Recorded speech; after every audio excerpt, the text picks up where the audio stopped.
Hello and welcome back to another episode of the Injury Law Pod. I am your host, Eric Bartlett, 29-year personal injury lawyer, and this is the podcast where we talk about all things personal injury law related. And last week, we started off the new year by covering 5 things that you need to be thinking about to be prepared just in the event you face some personal injury in your future. And again, if you didn't catch that at the end, we will pop a video link up here in the screen and you can click on that and make sure you've taken the appropriate steps to protect yourself. But following up on that, today we're going to talk about the first 30 days after a serious injury, what to do, what not to do, and why it matters. So you have to think about it like this. Most people think cases are decided by juries or settlements, but the foundation is poured early. By the time lawyers get involved later, we're often just cleaning up damage. We're trying to take a situation where a client, not knowing what they should or shouldn't have been doing, and now we're trying to put the pieces together and make the best presentable claim for them to get them compensated. However, the insurance company, they start building their case immediately because obviously you're reaching out to them to establish a claim. And so while you're in pain or confused or whatever it is, they're on the move, they're taking action. And if you're not, it's going to affect your claim in the end. Every decision in the first month shows up later in the claim file. I want you to keep that in mind. This isn't about being aggressive. It's about not accidentally hurting yourself further in the claims process. You're already hurt out of this accident, but now you're trying not to hurt your claim. So let's walk through exactly what it looks like in those first 30 days and what happens and what should happen and what shouldn't happen. So, what should you do immediately after an injury? This may seem like common sense, but unfortunately, it doesn't always happen. And that is medical care. Medical care comes, and here's the thing, a lot of people, they're hurt in an accident, but for whatever reason, they decide to wait it out. They decide they're going to see how things progress. Is this really as bad as they think it is? Whatever their thoughts are, maybe they don't have health insurance. They're worried about incurring medical bills. Whatever the reason is, people sometimes wait to get medically checked out, and it's a big mistake. Listen, getting checked isn't about exaggeration. Okay, you're not trying to build your case, it's about documentation. And whether you go to the emergency room, or maybe you just go to an urgent care or your primary care doctor, right? There's different levels that are involved. One of those options needs to be in your thinking if you've been hurt in an accident. You've got to make sure when you get to one of these places, and again, depending on the level that you're experiencing pain or you're concerned about injury, you may go to the emergency room, or you may go to an urgent care, or you may go to your regular doctor if you have one. But whatever that looks like, when you go there, you have to tell them how the injury happened, what parts of your body were affected, and what pain you're having, and if there's new pain versus any old issues. Make sure you're talking about that difference, because you've got to understand that whatever you're telling those medical providers most likely is going to go into a medical record. And so it's going to be critical when people are looking back to figure out what your complaints were, what you said happened, those types of things. So if you think a body part is injured, if you're experiencing pain somewhere, you should mention it early and often. That is the best way to proceed when you're going about your medical care. Okay, so again, if we're looking at, say, day 1 to day 3 after an accident, medical care is right there. From day 1, that's where you should be if you believe you've been hurt. Number 2, you need to make sure you get evidence while it's fresh. So, what do I mean by that? Photos of your injury, same day and as the days go on, especially if there's bruising that develops, maybe from a seat belt, from an airbag. Again, if you've been cut, we have situations where people are either attacked by a dog or they sustain some kind of cuts, things like that. And going from day 1 and then following it to the progression of scarring, it's really important to show that. And also, if it's a car accident, making sure you're getting pictures of the vehicles involved. If you can get both vehicles, that's always helpful. Sometimes it might just be your vehicle you're getting pictures of, but either way, that's awesome. Making sure also, if for any reason you can get video, again, of the vehicles, the scene, any of this stuff could become very critical down the road. And the other thing to keep in mind, like we've talked a bunch of times, is having a dash cam in your car. If you captured this accident with your dash cam, make sure you've got that video, you've got it backed up, you can find it later. The other thing is keeping damaged items is important. That might be a motorcycle helmet, it could be your shoes, it could be car seats, it could be your phone, it could be your glasses. Lots of things get damaged in car accidents, and keeping a hold of those just to show the magnitude of the impact is always very important. Plus, it can also be part of the claim. If you have damages, property damages like that, you can make a claim for those as well.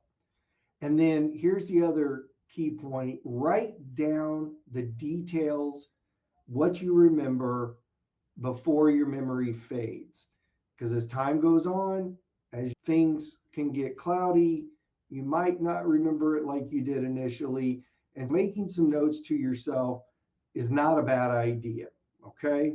So keep those things in mind. Now, here's what you don't want to do, right? You don't want to minimize your pain. And that's what I talked about earlier. Thinking, I'm fine, we'll see how this develops, that kind of thing. No, if you think you're hurt out of an accident, don't minimize it. Because again, getting care early on is always the better option. Number one, you're going to be seen by medical professionals that may be able to help you recover sooner. And number two, it doesn't allow the insurance company to play games with, why did you wait? Why was there a week-long gap? Things like that. You're better off getting seen day one, day two, having a record. Then, if you want to wait and see how things progress, you've already established that you were hurt. And now you can explain, I wanted to see how this developed before going and getting more medical care. Then also, don't assume police reports are perfect, because a lot of times we see errors in police reports. And so, you're going to want to get the police report. You're going to want to look it over. And if for some reason you don't agree with that, you definitely want to try to make contact with the police officer and address any errors that you think are there. Now, again, this is also a good time to think about, do I need a lawyer involved? Because if something about the police report doesn't add up, you may need help above and beyond what you're going to be able to get accomplished. So keep all those things in mind. And remember this: if you're talking to the other driver's insurance company, do not guess and do not apologize. Okay? That's very important. If they're asking you about times and distances and things of that nature and how the accident unfolded, unless you know for a fact how fast that other car was driving or how far you were from that car when you first saw them, how many seconds went by before the collision. Again, if you didn't have a stopwatch, you haven't done measurements, you weren't looking at the other person's speedometer, which obviously you can't do. You don't know these things. So it's a guess, and a guess can hurt you. So keep that in mind. But remember this as a takeaway: you don't get extra credit for being tough, but you do pay a price for being vague. And so, again, you want to make sure you're not going into a medical provider and telling them, yeah, I'm fine. Overall, I got a little soreness. That's going to get written down, right? I'm fine. And so, again, you don't get extra credit for being tough. So, this is the time to lay it out. If you're hurting, you need to tell medical professionals what the problem is. All right. So, then we're moving to like days 4 through 10. Okay, we're moving to the steps that we need to think about in that time period. Now, again, the insurance company, their wheels are already spinning. And what you may not realize is claims are assigned fast. So whether the at-fault driver notifies his insurance or you notify his insurance, as soon as that claim is established, things are going to get into motion on the insurance company's side. Coverage investigations are going to begin immediately. Adjusters are trained to lock in statements early. Oh, they always want a recorded statement from you. Is that a legal requirement? Are you legally required to give an insurance company a statement? No, you are not. And if we get involved early enough, what we tell insurance people is, number one, look at the police report. If we've seen the police report, it gives a really nice breakdown. There's witnesses, things like that. Then we say, here it is. You don't need to talk to our person. If there's confusion, if it's a difficult situation, maybe it's a fall at a place, right? And there was no video that captured it, maybe no witnesses, whatever it looks like, then, it's going to be helpful for the insurance company to hear from our client. But guess what? We're going to be on the phone and it's not going to be recorded, because when they record a statement, it's now locked in. And if this thing goes down to a lawsuit someday, they're going to have that recorded statement transcript, and they're going to be looking for any inconsistencies that can paint you as a liar, even if it's just because you have a different memory at this point. Like I talked about earlier, right? Making notes, because memories can change and fade and things like that. So you just do not want to give them a recorded statement, because it just gives them another bite at the apple. So remember, it's a big red flag, the recorded statement. Again, they're going to tell you it's just routine. This is what we get from everybody. They're going to make it sound like it just has to be that. It just has to be that way. It does not. I'm telling you right now. You can absolutely refuse to give a recorded statement. And the other thing is, these recorded statements sometimes can conflict not only with deposition testimony, but medical records. Because again, you might say something early on, a medical record gets produced, it says something slightly different. Again, insurance is going to jump on that to use it against you. And silence or delay gets used against claimants all the time. So what are some of the early mistakes I see? This 4 to 10 day window that I see just all the time. People signing medical authorizations to insurance companies without understanding what they're signing. If you signed a medical authorization for an insurance company, they can get your medical records from anywhere and for as far back as they want. And that's a big no-no. Because if you're claiming your right arm was hurt, why do they need to see everything else that's been going on with you for the last year, 2 years, 5 years, whatever that looks like? So you don't want to sign anything for them. That's a big red flag. Also, accepting small payments that later reduce recovery. Now, there's a couple parts to this. Some of these insurance companies now are offering these quick settlements. I've talked about them in the past. Hey, we'll give you $1,500, close it out. This is 4 days after the accident, maybe a week. And you don't even know exactly how injured you are, what the future looks like. What upside is there to accepting some small offer right out of the gate? There's a huge upside for the insurance company, of course. They're getting you off the books because once you settle, you're done. There's no going back to them. So they're out and they just maybe caught a huge break. But for you, there's absolutely no upside. And unfortunately, we get those calls where people tell me, I don't think I settled anything. They offered me this. And then we find out, no, you signed something, you settled, you're done. We can't help you. So keep it in mind, no future in accepting any kind of money from the insurance company very early on. It makes no sense whatsoever. You probably don't even know, maybe from past medical treatment, what your medical bills are going to be.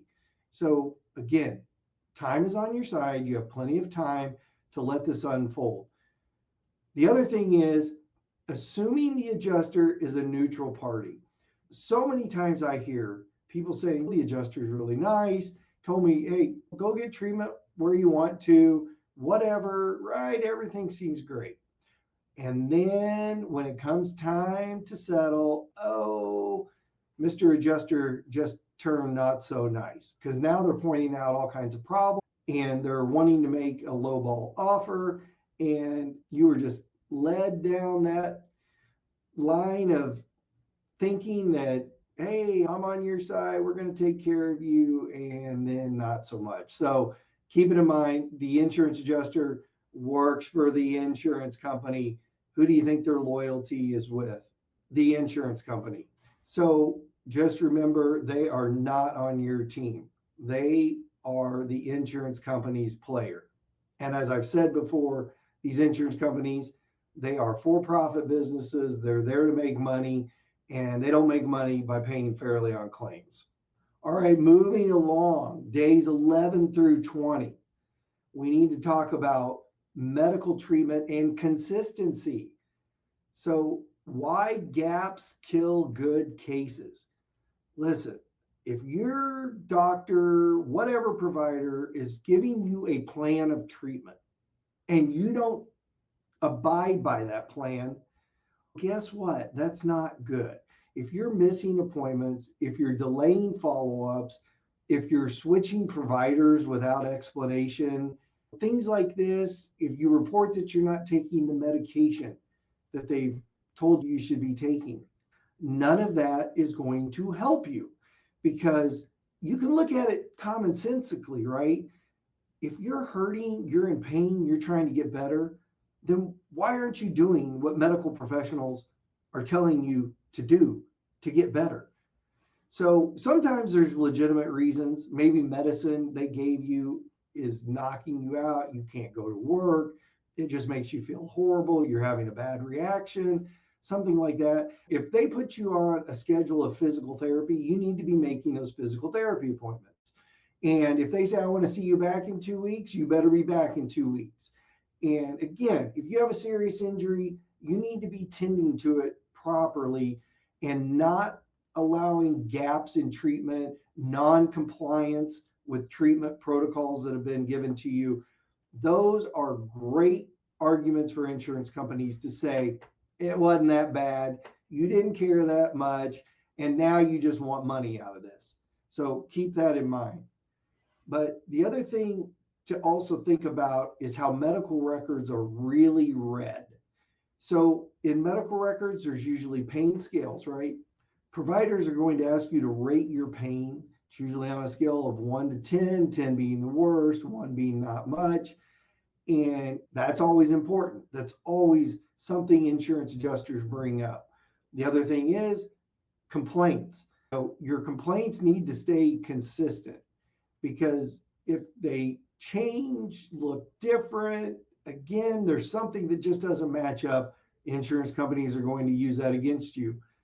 And what doctors don't write in their records can be just as important as what they do. And so that's why you want to make sure you're telling the doctors everything you can so that it gets in the record. Because again, insurance companies, they're going to find the missing information and they're going to use that against you. Now, work and wage loss issues, right? This usually comes up again in this time period of 11 to 20 days because at this point, maybe the full effect of the injuries are setting in and you've been missing work.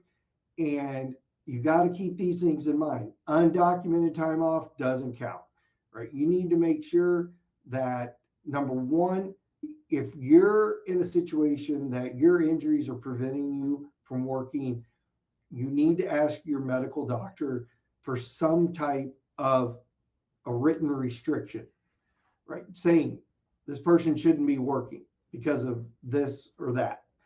And that documentation is always very helpful because insurance companies always want to know, well, were they taken off work by a doctor? Because if they're like, I just didn't go to work for 2 weeks because I was in a lot of pain, I was miserable, whatever. And that's all probably true, but you really want to get a doctor putting you off work because then the insurance company, again, they can check that box. Okay, there was a doctor signing off on it. And so I just can't stress enough the importance of written restrictions from a medical provider. And also, again, if you're trying to push through pain and you're trying to get to work, it can be used against you.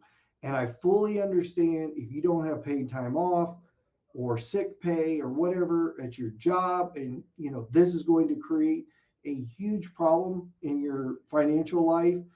Obviously, some decisions have to be made because again, we can make the lost wage claim, but it's going to be down the road when your treatment's done, everything's done, we'll be working for that settlement.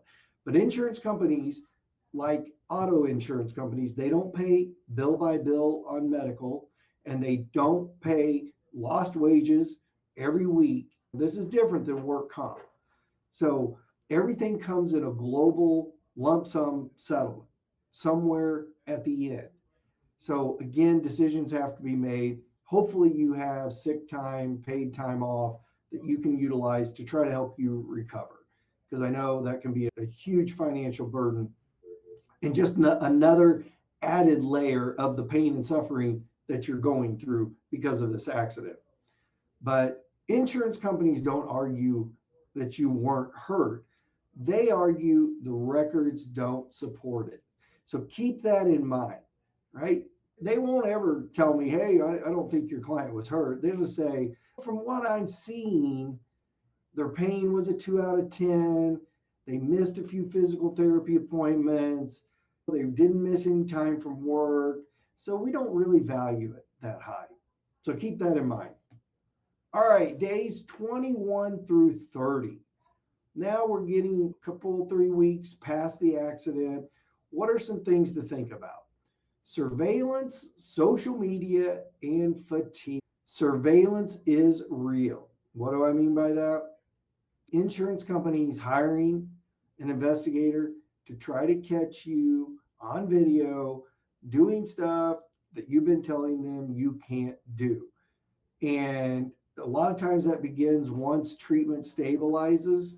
And again, depending on the severity of what you're claiming and the limitations that you're talking about with them, they very well, it doesn't cost them that much money to send somebody out to try to get you, so to speak.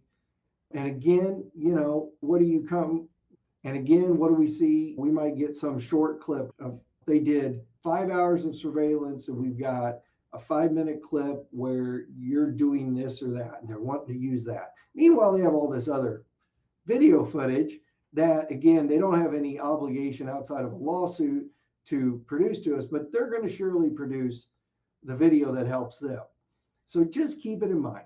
You could be under video surveillance if you're making an insurance claim. And one good day, one good moment can overshadow weeks of pain. So if you're out in the public eye, just be careful. The other thing goes with social media, there pitfalls, right? Old post resurfacing, friends tagging you without your consent, comments taken out of context.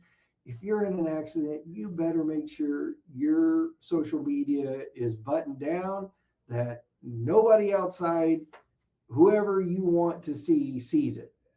And you might dial it down even more than that. Don't post anything about the accident. Don't post anything about activities you may or may not be doing. And you need to check what your history looks like as well. Again, very easy for insurance companies to go right to your social media and try to capture whatever they can to use against you later. So take a look at it, get it buttoned down. And emotional and mental fatigue. People get tired of going to medical appointments. They may get pressure from their family, their work, their finances, and they just get into a point where they just have the desire to be done with this. And insurance companies count on you getting worn down, but you have to stay the course. You have to make sure you're getting the treatment you need, that you're working in the best way that you can. If you've got to go to work, otherwise, if you've got that sick time, that paid time off, an accident, people just don't realize what a disruption in every aspect of your life an accident presents until they've been there. Just for example, just the very initial dealing with the property damage. So here you've got a wrecked car, you're down a car, you're trying to figure out, how do I get transportation, right? Replacement. Where do I need to get this car looked at so that the insurance company can figure out what they're doing with it, all that kind of stuff. You're having to deal with phone calls with insurance companies, with body collision centers, whatever it is. And then there may be little issues that arise with how the property damage is being handled. Just that alone can wear a person out. And so then you add on being injured and having to deal with all of that. This can be a very heavy emotional time. It can definitely weigh on a person. And you've got to make sure that you are sticking the course to get better. You're getting legal help if you need it. And I always recommend you at least make the call. It's a free call. Take some of that work and worry off of your plate and get help. And another thing, we see PTSD come out of a lot of accidents. And if you're struggling with anxiety after an accident, something like that, make sure you're asking your medical doctor about counseling, what options are out there. Because again, this can be a very trying event, whether it's a really serious accident or even less serious. It all takes a toll. All right. So let's talk about when legal help changes the trajectory of your claim. So when is it that you should be thinking, I need maybe to have a lawyer involved? Serious or permanent injury, no question. If there's a commercial vehicle or there's employers involved, things like that, business policies, if you're hit by a big truck or something like that, the deck is stacked against you. You need a personal injury lawyer that's been there and done that to make sure all the boxes are checked. Because I guarantee you that company, they've been on it since day one. A lot of times commercial vehicles, they've got people on the ground at the accident scene, depending on the severity. There can be confusing coverage issues. And if there are, as far as insurance coverage, you need to consult with a lawyer. And if you're getting delays, denials, lowball offers, too good to be true offers, you need to run it by a lawyer. Because again, you cannot trust that insurance company has your best interest at heart. And what do lawyers like myself do early? We control communications, we preserve evidence, we coordinate medical narrative, and we protect clients from irreversible mistakes. And calling a lawyer doesn't mean you're going to be filing a lawsuit. There's a whole lot of time span between getting a lawyer and your insurance claim and the potential of a lawsuit happening. So it's not an automatic. Early advice often prevents problems. Again, imagine everything I've just said in this podcast. I've told somebody that called me a day or two after an accident. Now they're prepared. So that's what you're looking for, right? Is that advice to help you avoid big mistakes. And again, waiting almost never helps. People get it in their head, well, I can probably handle this on my own. And no, you can't. I mean, you can, but you're not going to get full and fair compensation. That's period. That's the end of the story. Because only a personal injury lawyer that knows every way to make sure every element of your claim is fully supported, knows the value of a claim like yours, that's the only one that's going to get full value for you. All right, so here we go. Quick recap, plain English. Days 1 through 3, get checked, document everything. Days 4 through 10, be careful who you talk to. Days 11 through 20, stay consistent and follow through. And days 21 through 30, don't sabotage yourself out of fatigue. You don't need to know the law, you just need to avoid the traps. So, if you have a serious injury claim and you're not sure what to do, reach out to us. We're always here. It's a free call. We're happy to give you guidance and see how we can help. And again, if you missed the New Year's episode where we talk about the top 5 things you should be doing to prepare yourself just in the event, not to be paranoid, just to be prepared, then click here, watch the next video. And until next time, be safe and be well.